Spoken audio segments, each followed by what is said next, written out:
Hey. All right, welcome to Evidence-Based Audio Engineering number 154. And this is no applause, just send me money. And this is fixed because I'm idiot and I forgot to turn on my mic for the first broadcast here. So we're going to try this again. Okay, so first of all, I want to check out this neckillusions.com. These guys have really cool, like some kind of stickers or something that you put over your neck. And there's some really cool ones on here, but what I'm really hoping for is that they have a lot of teaching ones. And one of the ones they do have, because you know what I do a lot of times is, I buy those little stickers with the letters or the numbers on them, and I put them on the little kids' guitars, and usually works out pretty good. So there's one of these sticker things. So it's really, I think it's like a sticker that goes over your whole fretboard. I'm not sure how I would use this on a scalloped neck, but I might actually try. We'll see. But one of these has a it's got all the notes, all the whole notes, no sharps and flats. I don't know what you call those, natural notes or whatever. Then it's got color bars to tell you if something's flat or sharp. I'm not really sure how this works, but simple enough. You just see another bar here. It looks really good. This thing would really be quick to learn your notes and things. So I'd kind of like to get this onto some people's guitars. Not sure why they do it. They kind of color it in a weird way, but it seems cool enough. Anyhow, they don't just have this. I'm really not sure how this works. I'd actually like to see some sort of, well, I mean, there's some really cool Galaxy and kind of oil slick and high-tech looking stuff. I'd like to see a video of how this stuff works. Let's see. Social media. Versus matte finish. YouTube. Let's look at their YouTube. I saw somebody. Oh wow, Steve Vai. You know, there was one that looks like his neck. Let's see. Who knows? Could be a weirdo endorsement. Here's Steve Vai. Hey folks, wow. Steve Vai here, and I wanted to show you this really cool neck illusions that we applied to our neck here. And it's actually my artwork, and these strips are available at this company, Neck Illusions. And they're really cool because they go on and off very easily, and they have a huge array of different fascinating neck illusions. So it really looks cool. I want to see how you actually put them on and take them off, though. Let's see, Neck Illusions.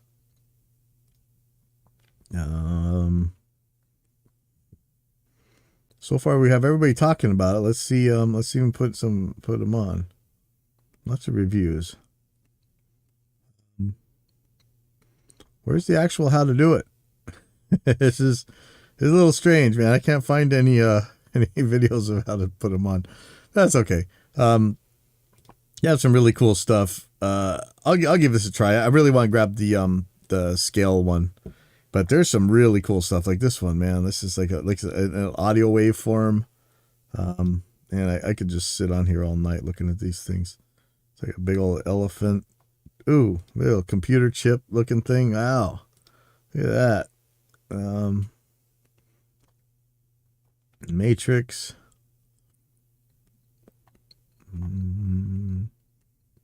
Another colored one with the blue flame. Dominoes. There's just so much cool stuff. Yeah, this is really cool. I need to, well, see, they got stars. I really want the stars one. Rock Stars, Galaxy, Avalonian, and Maple. That looks cool. All right. So anyway, go check it out. Neckillusions.com. There's really cool stuff. So next thing I want to show is this guy, Jim Lill. he did a video, and I did a whole video on this, but just real quickly, this guy is super, at least he seems this, super curious and super honest. Like, he just wants to know what's happening here. He wants to understand why his guitars sound the way they do. He's jumped into the tone wood wars. I don't know if he knew just how crazy this stuff was, but he asked really honest questions out of everybody. But the freakiest part, man, is so he, I'll just let him play. So he asked some guitar manufacturers, you know, what 5 factors matter to your guitar tone the most. And you know, on this channel we test things, right? We actually check people's claims. So this is one of those things. This is an epistemology thing. You've got a burden of proof when you're claiming a phenomenon. But this guy is so honest and has so much respect for these guitar builders and stuff that he steelmans their positions. He doesn't strawman them. He builds up their position as much as he possibly can so that he's not, you know, just unfairly attacking things. He's really trying to understand why these people think the way they do. And, you know, if people can communicate like this, people are so much in their own bubbles now that they just can't communicate. They can't even admit that the other person might be a human being. They can't even entertain a hypothetical. I did an experiment the other day on Facebook where I just said, hey, I want to see how far people are in their echo chamber. So if something's just even the slightest bit political, are you so far in your own bubble that you can't even answer an honest question honestly? And so it's just a yes or no question. If somebody said, and I just had a really absurd statement, which is actually something that people have uttered. And I said, this statement is obviously absurd.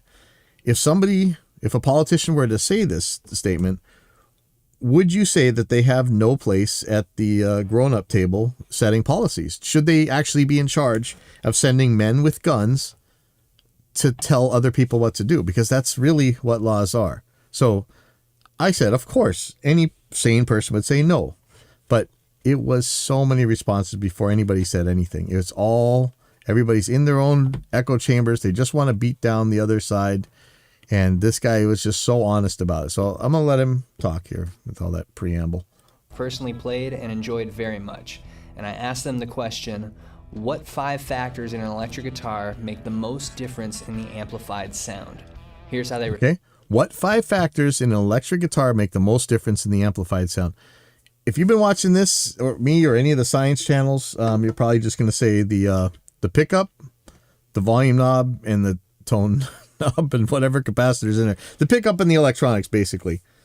And you know me, I have I don't even really have tone knobs in most of my guitars, right? I have the volume, and the volume pot's actually bypassed unless you pull up on my push-pull pot, and then you have a volume knob. Otherwise, my pickups go straight out to the output, and I don't really have a problem with that. But check out what these manufacturers said. Responded. Okay. So here we go. So here's one of the manufacturers. 1, body wood so the number one thing that makes the most difference in the amplified sound. Body wood as a big contributor to the general character of the sound. 2, neck wood as the modifier to that sound. All right, so both of these, it's just wood. And I don't think so. I mean, how many experiments have we done? How many times have they just claimed? Tone wood is the ultimate god of the gaps. Like, you know, all you got to do is pick something the tiniest bit different. It might sound a little bit different. They might even be able to ABX it. But they're always going to try and say that their god is hiding in some new thing. 3, pickups as the microphone and tuner for the sound that's first 2 made. Now, I'm going to call this an apologetics tactic. To call a pickup a microphone, that's kind of begging the question. Pickups are not microphones. Pickups are motors. Pickups are so much like the alternator in your car. Apologists will say microphone instead of pickup because, you know, a microphone does respond to the sound of something. An electric guitar is generating that sound from a string breaking the magnetic field of a pickup, just like your alternator does. So if you change the metal that your alternator bracket is made out of from aluminum to steel, assuming you kept it just as stiff or whatever, your alternator's not going to care. It's going to run the exact same. You're going to get the same output from the electricity. And if you made your car hood out of wood or something, actually, if you made your alternator bracket out of wood, it would still work as long as it was stiff enough. So they want to call pickups microphones in order to kind of obfuscate things. I see it all the time, but you know, doing the experiment with like the Country Gentleman, the 335, those kind of semi-hollow guitars, I don't even know that they feed back that much more. I really couldn't tell. It's just, you know, they so often had like actually microphonic pickups that you could talk through. But again, I don't think, you know, we've never been able to really show that there's going to be any real difference there. So number 4, he says, hardware, bridge, and tuners help contribute to the tone and tension feel. I don't know about the tension feel. I mean, to me, tension is how tight are the strings. And I think that on something that has like you know, past the nut, still some more string length and it's not a locking nut, I think that can have some kind of effect. Like it still pulls on the string or something. I'm not really sure. Maybe the same thing is true for those like trapeze bridges or whatever. But in general, the tension is the tension. I don't know if it's going to change. So number 5, he says, I guess finish is left. We'd like that to be thin and hard. Don't want soft stuff stealing any vibration we work so hard to send into the wood. I'm going to say it, and you guys can send me all your hate. I wouldn't be surprised at all if the first guy here was Paul Reed Smith. I don't know if you guys remember that video where he's like hitting a piece of wood. He goes, see, that proves tone wood. We're like, get out of here, man. Anyway, so somebody else says, number 1, the neck. Tone follows the neck more than anything. Number 2, body wood, ash versus alder. So this guy's saying the same thing. Number 3, the weight of the body. I wonder, but no, we can actually show that that's not that true. Number 4, bridge saddles. And I wonder if your bridge saddles are soft or they're square and the string can't vibrate correctly, I don't know if that would change the sound so much. It would definitely change the sustain, I would think. Number 5, pickups. So I would put number 5 as number 1. So here's somebody else. Number 1, the player, and the player. Yeah, I found that out the hard way. Though, if you guys played the same thing the same way, it's going to sound the same, I think. Number 2, the guitar's pickup and other electronics. That's where I'd put pretty much number 1. Number 3, the guitar's hardware. I don't know. Number 4, the construction of the guitar, chambering of the body, and guitar scale length are examples. I'm not sure. Now, we've done some scale length experiments. You've seen a couple of those. We've done a lot of string experiments, things like that. Aside from the fact that the longer scale length is always going to sound more in tune with the guy playing it, you know, because it's just that much, you have to wiggle that much further to get it out of tune. I think the longer scale length is going to sound better-ish that way. And, you know, we make small things into high-frequency instruments, like piccolos and things like that. And low-frequencies instruments are giant, like, you know, those old stand-up basses and stuff.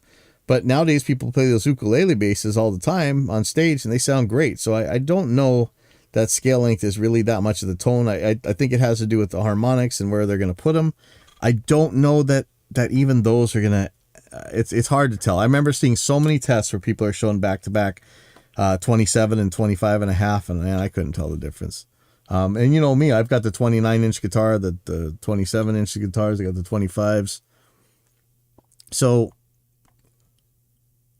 maybe this third guy kind of, but I don't trust any of these guys. But now I'd let them build my guitars. I'm sure they build fine guitars, which is, you know, a lot of the nut jobs build great guitars, but I wouldn't trust them on something that was important as a policy decision for science, because their epistemology seems flawed. So here we go. I was surprised at how different their lists were from each other. And with these factors in mind, I needed a test guitar that I could hack up and change parts. This guy made a test, and so he made like a parts caster guitar and tested it up against his other guitar. Sound the same pretty much. Then he starts, you know, had little differences, and he figures, oh, my pickups are different heights, you know, and he figures out they sound even closer. So then he goes and makes a guitar out of a 2x4. Scrap it and install it to the pickup.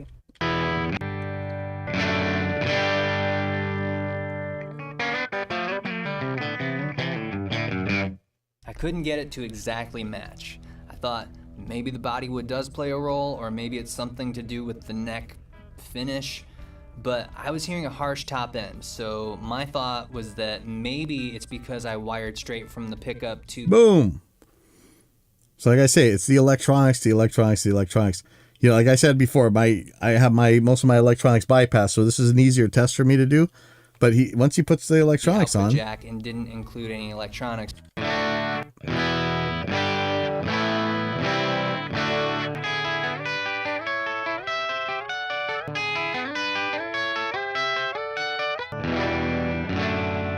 Once the electronics are the same, pretty much sounds exactly the same.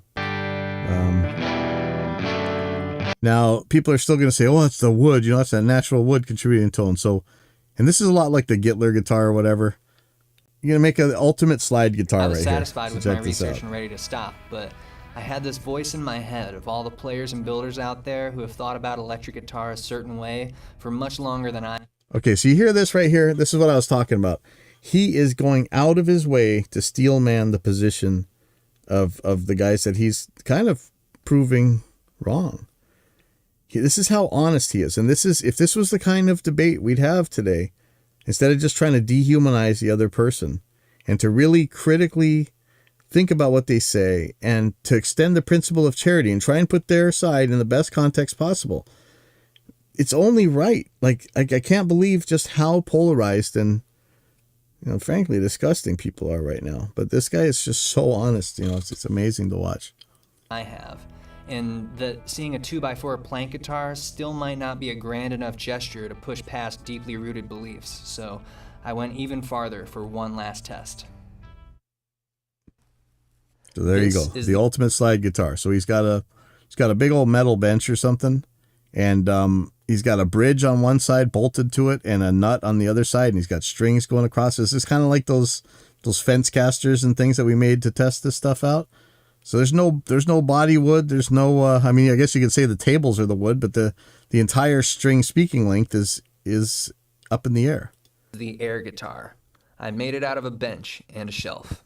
My dad made chairs, and it's the bench with 2x4. The piece of wood go the Floyd Rose-studded bridge with a Seymour Duncan vintage stack mounted in the plate and roll plate with a 250K volume pot. This is wired. The air guitar strummed an open chord on both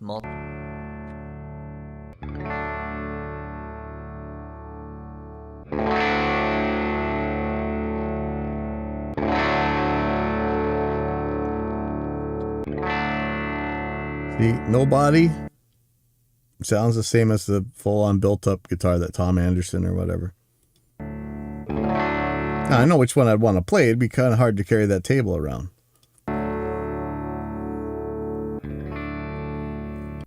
tuning. I'll be looking deep. Look at that. It is the ultimate slide guitar. So we did another one. So that one was called, it says Jim Lill, Jimlill, and it's tested, where does the tone come from in an electric guitar? And so he did another one, so he's worrying about the sustain. And he really went through a lot of things that seem to or not affect the sustain. So I'm going to give away the punchline. So where does sustain come from in an electric guitar then? I've tested a bunch of things that I've been told affect sustain, and a lot of them only have a few dB difference. And the strongest evidence I have has to do with the amp. But there have to be some things about the guitar itself that make a substantial difference that anyone can hear, and explains why people think that some guitars have good sustain and others don't, right?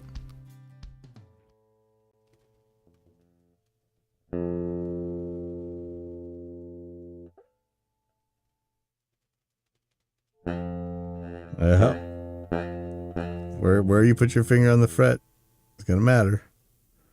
And I wonder if it makes, if it's harder on this scale length or that neck profile or whatever.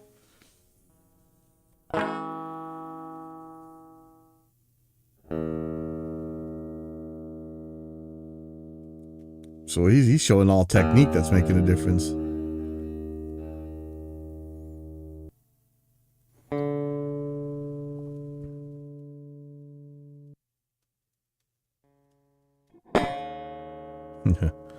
Yeah, like not having it note out on you. But it's, it's all the obvious things that you were worried about before. Make sure your frets are working. Because when it comes down to it, things are going to dampen the strings a little bit, but for the most part, you figure the bridge and the nut are pretty damn hard. So they're going to be as stiff as they need to be to keep that string ringing. So go to a little bit more, but please subscribe to this guy. This guy's channel is awesome. And he's such an honest person looking for the truth. He seems to care whether or not his beliefs are true, which is a goal. Okay, so there's a couple videos out there right now. There's a guy named Dan Olson, I think. He's got a channel named Folding Ideas, and he's got a video called Line Goes Up, the Problem with NFTs. And he really talks a lot about more cryptocurrency, the blockchain, and things like that.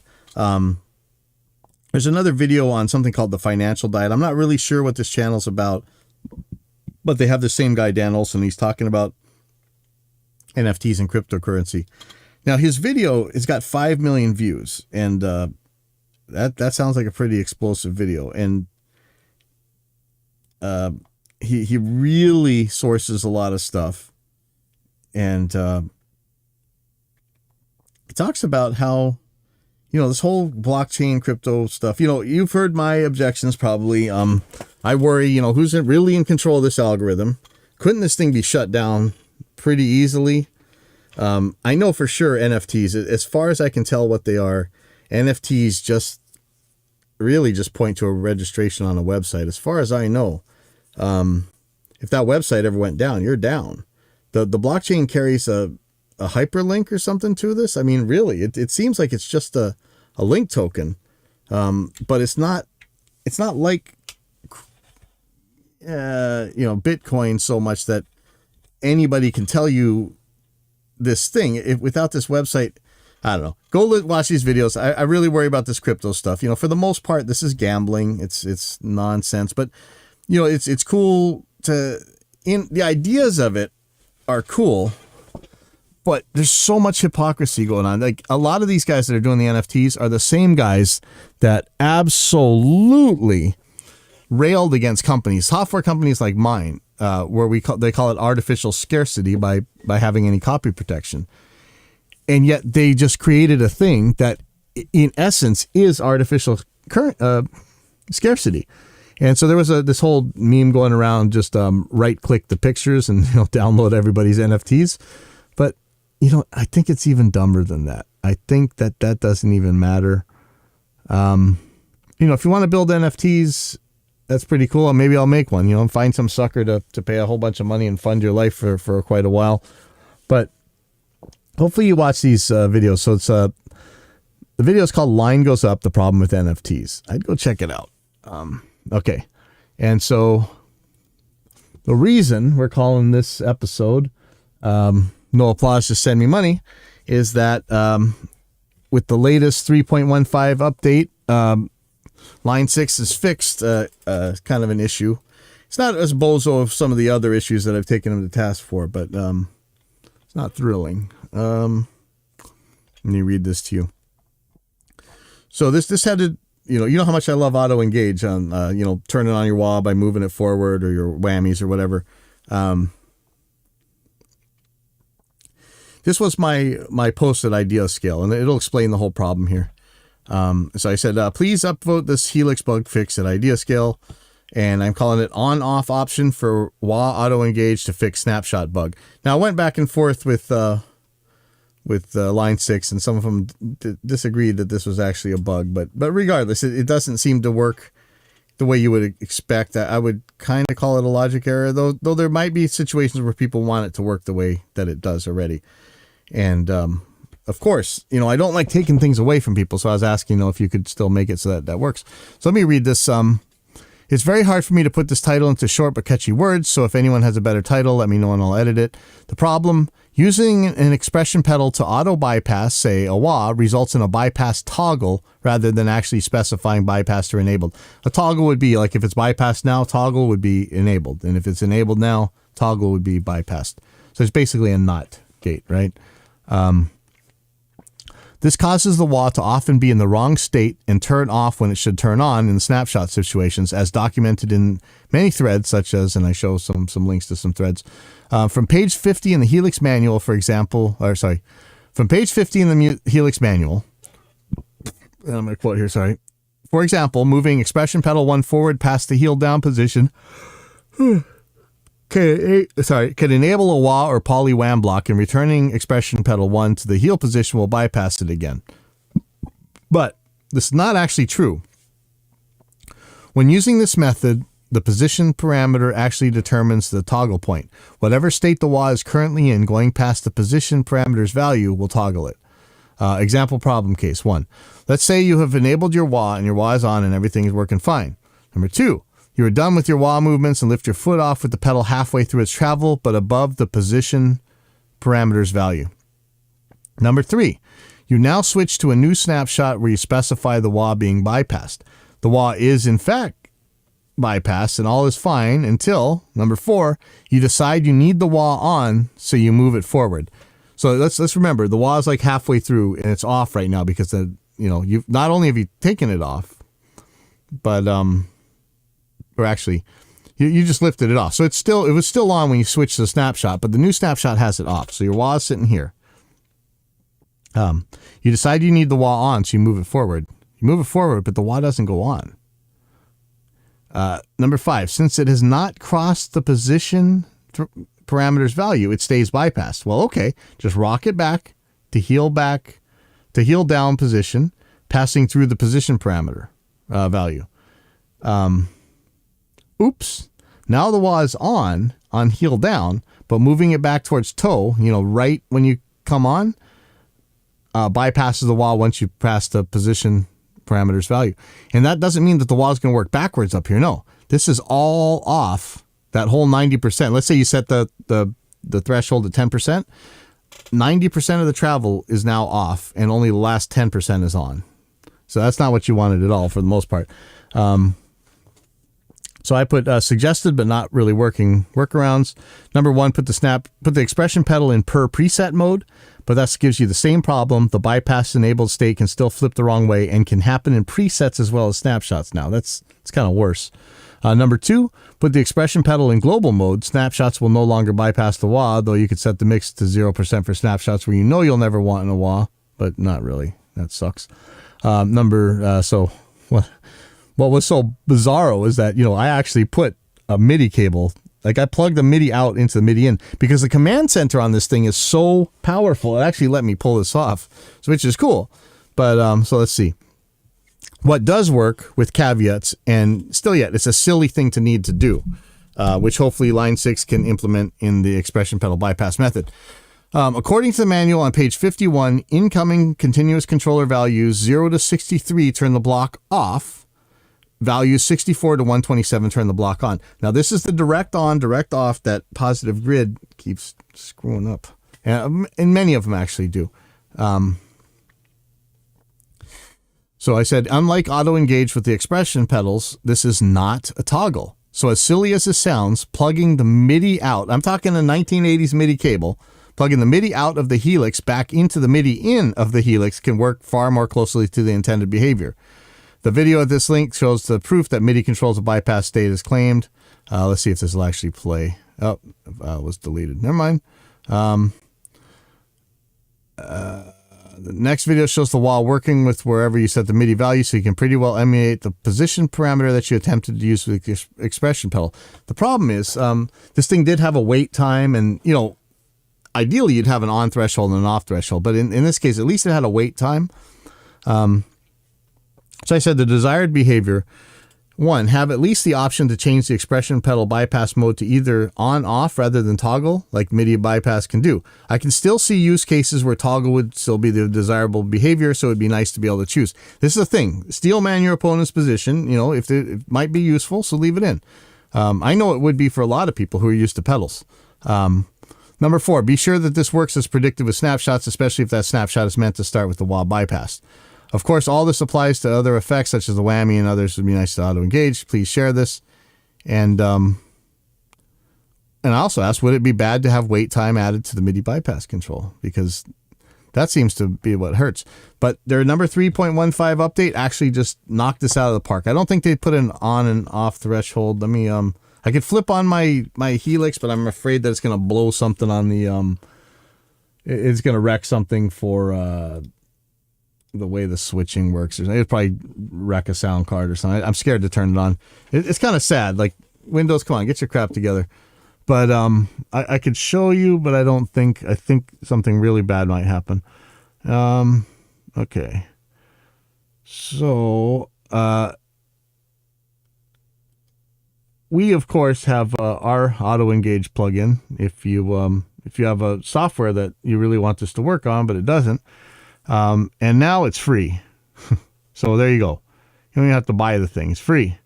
So if your auto engage doesn't work, this is actually a little bit more full featured than the Line 6 one. It's got a wait time. It's got an on threshold and off threshold. You can flip it. You can stretch it. You can do a lot of things with it.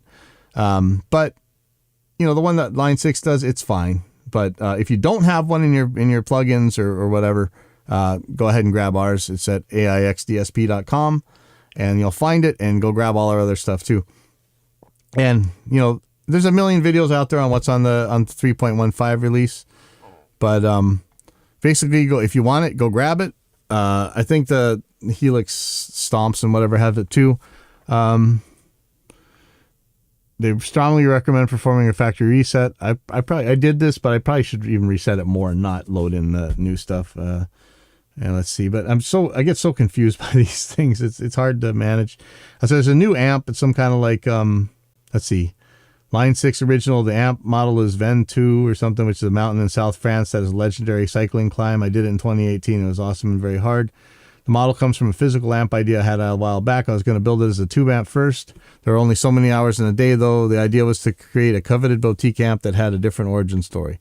Most coveted boutique amps come from modified black panel fenders or modified Marshall circuits. Yep, I wanted to do the same thing, but based on early 70s orange circuits and the mid-wattage Fender tweed circuits. Interesting. Ven 2 has a unique topology in an indirect way. Every knob is kind of a gain drive control. The tone control adjusts the character and over the amount of overdrive in those frequencies. Man, this sure sounds like an early UAD amp, doesn't it? What was that one that I forget what they even called it? So now also they have a Ampeg Opto comp. I guess there's a real Ampeg compressor that's like an LA2A kind of thing. It's got a mix control, which is awesome. Thank you. It's got a level control. What we don't have, and this kind of really sucks when you're talking about compressors, is gain reduction meters. Like, how do we know that this thing's even doing anything? I know there's some metering on the units or whatever, but like the plugins, I don't think you see any gain reduction. Like we really need more gain reduction meters. It's easy to see. So they have amplified Ampeg liquefier, which is a chorus effect. Says that's a real one. I forget. I think Jason Sadites or whatever his name is does the thing on these choruses. But this one has a mix control too. Thank you. There's a Heliosphere Delay. It's a Line 6 original. Puts reverb into the feedback loop. That sounds kind of interesting. There's a delay called ADT, your automated double tracker or whatever. I tried it out. It makes a really good chorus, but unfortunately, I don't think they had a mix control. Yeah, there's no mix control. It would be really nice to have a mix control on this thing, guys. I mean, it's kind of makes it a little bit less useful than it would have been. And, maybe... Yeah, it's in the Line 6 original. So, you know what? Put a mix control on it. Please put a mix control. There's a delay crisscross. I still don't understand any of these delays. Like back in the day when Digitech came out with those crazy ones where the da-da-da, da-da-da, da-da-da, da-da-da, da-da-da. I love those things. I don't remember how to use them, but this one's like crisscross. I don't know what this is. Dual delay with crisscross feedback between the two delay lines. There's so many of these delays. I don't know what the difference of them really is. I just use the simple delay for the most part. I've started working on stereo paths, which I really don't need to do. And I could run so much more if I'm doing a mono, but I don't know what I'm doing. I should shut up. Okay. So there's a delay called the Tessellator. It's a part morphing delay, part loop sampler, part drone machine. is stellar for creating rhythmic pads, textures, or pitch filter ramp effects to play over, and has been placed in the delay category, so you can run multiple instances at once. Once audio is captured and repeating, you can effectively transition morph between the two states. First, last, each with its own time, speed, pitch, high pass filter, low pass filter, by applying increasing amounts to each until the target settings are reached. Pretty interesting sounding, but I really don't know. And they really, like, check this out, man. This Tessellator, they have this chart that really shows what it's going to do. And it's pretty cool. I might actually, I've got to try this more. Okay, there's one called Ratchet. It's another delay used to capture and loop a short snippet of audio while the block is enabled. Great for rhythmic stutter effects. Interesting. Okay, so you got to press the foot switches. So I guess you assign ratchet to a stomp foot switch while playing press the ratchet switch. Okay. So I would have to, I don't really have my thing set that way. I could do it though. So dynamic plate reverb, I tried it out. I like it. Dynamic room reverb, I like it. I like all the reverbs. A Shimmer Reverb. Says Line 6 original Shimmer. We originally planned to release Shimmer as two distinctly different reverbs, luster and sheen, but combining them to a single model and letting you seamlessly switch back and forth via foot switch or snapshots seemed cooler. Yes, thank you. And there's some new legacy effects. I don't know what that means. 18 additional effects, mostly from the Effects Junkie model pack for Pod Farm 2.5, have been added to the legacy subcategory in their respective categories. Don't sleep on these. Now, I still use simple pitch for the most part. And I think that's a legacy one, but it's an actual harmonizer, not a chromatic pitch shifter. So let's see, Distortion Bronze Master based on the Maestro Bass Brass Master. I don't know what that is. Originally designed for bass, but equally cool on guitar. It's considered by many to be the holy grail of bass distortion units. An ultra rare bird designed in the early 70s for Maestro by synth genius Tom Oberheim. Interesting. We'll go check it out. Distortion Killer Z based on the Boss Metal Zone MT2. Oh, I gotta go try that. Equipped with a dual gain circuit, the MT2 provides amazing sustain plus heavy mids and lows similar to a stack of overdriven amps. We've simplified the EQ controls to make the Killer Z model, but you'll still find the sought after flavor of the MT2 style sound. Wasn't one of those things had like a semi-parametric mid, and that was actually what made that thing sound so crazy? I think so, but I don't know. There's a tape eater modulation, Warblematic, random sample and hold. Interesting. This has a similar effect to the old Oberheim voltage controlled filter. It creates changes in tone by randomly emphasizing certain frequencies. So I wonder if this makes that do boom, wow, wow, wow. I got to try all these out. In fact, I got to shut up and go try these. Modulation Sweeper, 2 wah pedals on steroids separated in a stereo field that are pulsating in opposite positions. Interesting. Delay phase echo, delay bubble echo. Man, there's so much stuff. Synth lead, synth string theory, synth sounds. So there's a bunch of synths in here. Synth effects, Buzzwave, Res Synth, Saturn V ring modulator, double bass, 2 oscillators that track the pitch of your guitar, 1 square wave, tune 1 octave down, 1 solid. Interesting. Seismic synth, analog synth, synth harmony. So much stuff. So it's Apple Silicon support. I should have an Apple computer tomorrow. We're going to see how that works out. So it says Helix native VST AU AX plugin now natively supports M1 and newer Apple computers without Rosetta. Nice. Input block per preset guitar pad. So now the input, multi-input, and guitar block now has an additional guitar pad parameter that lets you engage the analog pad per preset off and on. So if you're really having trouble with your cleans, there you go. Don't think it works from snapshots though. Okay, per snapshot command center HX snapshot values. Command center HX snapshot command parameters can now be controlled by snapshots themselves. For example, imagine that you're on snapshot 1 and create an HX snapshot command on FS2. You set it so that pressing that switch recalls snapshot 3. You can then switch to snapshot 3 and set the same switch to recall snapshot 6. Recall snapshot 6 and set the switch to recall snapshot 2. Finally, we recall snapshot 2 and switch to recall snapshot 1. Now you go back to snapshot 1 and begin pressing the switch. Each successive press recalls the assigned snapshot, and you would cycle snapshot 1 to 3, 6, whatever. I'm thinking that I could use this to switch between keys.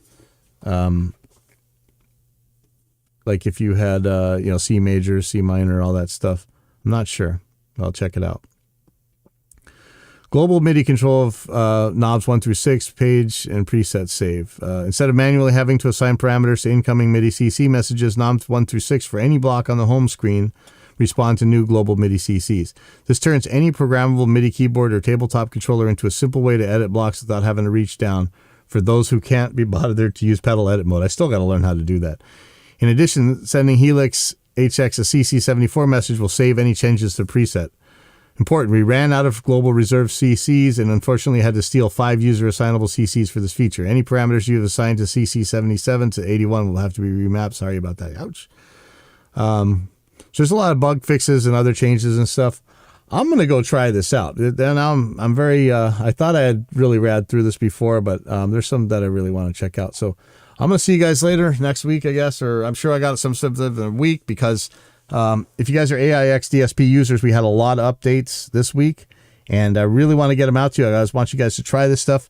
I'm really kind of sitting on it because I need to get, I'm supposed to have an Apple tomorrow and I'm going to do all the testing I can before I bug you guys. But please let me know if you want to test the newest builds. I'm here. Get a hold of me and I'll see you guys.